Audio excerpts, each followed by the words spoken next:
My fiancée said, "He's just a silly grace monkey, but at least he's great with hands."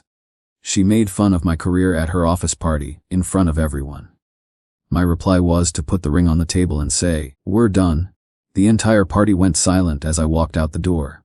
My name is Ryan, and I am 31 years old. I work as a mechanic. It is not a glamorous job, but I am proud of what I do. I grew up watching my dad fix cars in our garage, and it sparked something inside me. I went to a trade school and got certified. Now, I run my own small shop. It is honest work, and it pays the bills. Most importantly, I love it.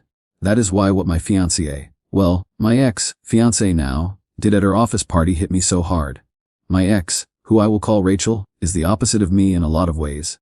She is very polished. She works in corporate marketing. She has always been surrounded by people who value appearances above all else. Despite our differences, I thought we had something special. She used to tell me how much she admired my work ethic. She said she loved that I had followed my passion. At least, that is what I thought she felt. This all started at Rachel's company holiday party a few weeks ago. She was very excited about it.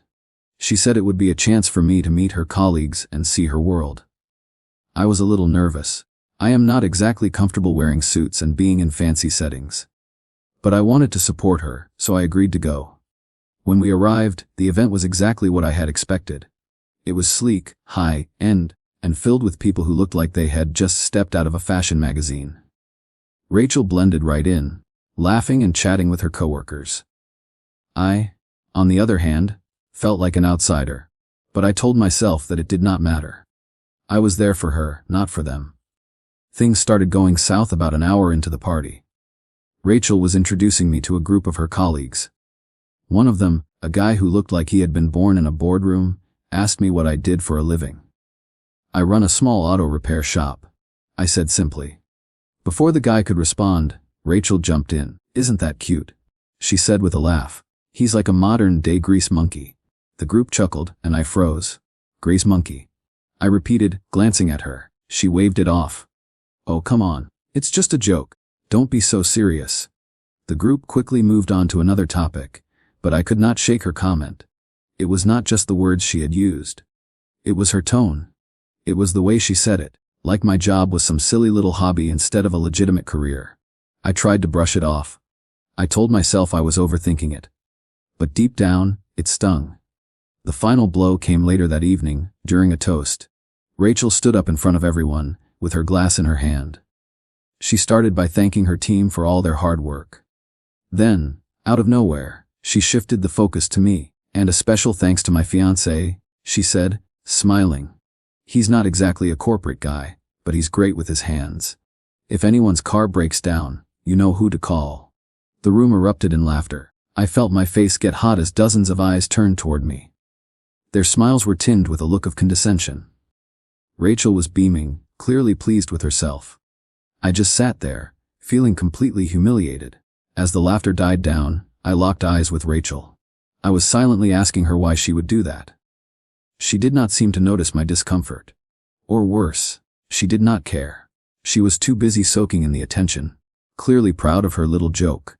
I excused myself from the table and stepped outside to clear my head. The cool night air was a welcome relief, but my thoughts were anything but calm. I replayed her words over and over again in my mind. The sound of the laughter was echoing in my ears. This was not just a one-time comment. It was a pattern of behavior. She had reduced my career, my passion, to a punchline. And the worst part was that she had done it in front of people who barely knew me. A few minutes later, Rachel came outside, still holding her wine glass.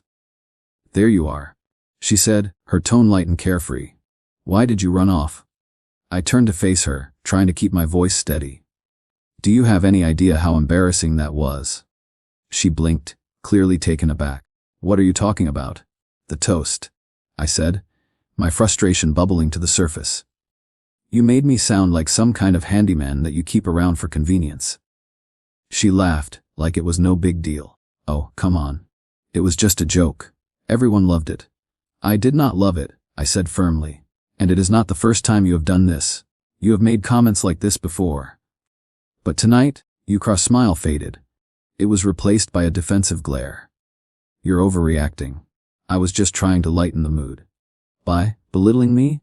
I shot back. You say you respect what I do, but your actions say something else. Do you even realize how condescending you sounded? She crossed her arms. You're being dramatic. If you can't handle a little bit of teasing, then maybe you're the one with the problem. That was it. The mask had finally slipped. This was not just a misunderstanding. It was a fundamental difference in how she saw me and how I saw myself. I had always tried to support her in her career, but she could not, or would not, do the same for me. I took a deep breath, knowing what I had to say next. Rachel, I can't do this anymore. Her eyes widened. What are you talking about? This relationship, I said, my voice steady. It's over. She laughed nervously. You can't be serious. Over a joke. You're really going to throw everything away because of one comment? It's not just one comment, I replied. It is how you see me. It is how you have always seen me. You do not respect what I do, and I cannot spend my life with someone who looks down on me. She stared at me. Her expression shifted from disbelief to anger. You're being ridiculous, she snapped. You think you're so special because you fix cars. Newsflash, it's not that impressive. Her words cut deep, but they also solidified my decision. I took off the engagement ring and placed it in her hand. Good luck finding someone you actually respect, I said, before walking back inside. As I walked back into the party, the weight on my chest began to lift. I knew that ending our engagement in front of everyone would create a scene. But I did not care. I deserved better than to be treated like a joke, especially by someone who claimed to love me. When I returned to our table, I calmly grabbed my coat and prepared to leave. Rachel came rushing in behind me, clearly flustered. What? You're really gonna make a spectacle out of this? She hissed, trying to keep her voice low. You did that all on your own, I replied, keeping my tone calm. Enjoy the rest of your party. The people around us were starting to notice the tension. I could see curious glances and hear whispered conversations. But I did not stop. Rachel grabbed my arm one last time, her voice desperate now. Please, let's talk about this. You are blowing everything out of proportion. I turned to her and met her eyes. I gave you so many chances to respect me, Rachel. I supported you. I celebrated your successes. I never once belittled what you do. But you could not do the same for me. This is not something we can talk out. This is who you are. With that, I walked out of the party, leaving her standing there with the engagement ring still in her hand. The drive home was quiet. My emotions were a mix of relief and lingering frustration. I replayed the events of the night in my head. I questioned whether I had made the right decision. But every time I thought about her comments, about the dismissive way she spoke about my career, I knew that I had done what was best for me. Over the next few days, the fallout began. Our mutual friends started calling and texting, asking what had happened. Apparently, Rachel had wasted no time in spinning her version of the story. He is so insecure, she wrote in a group chat. I was just joking, and he couldn't handle it. Who ends an engagement over a toast?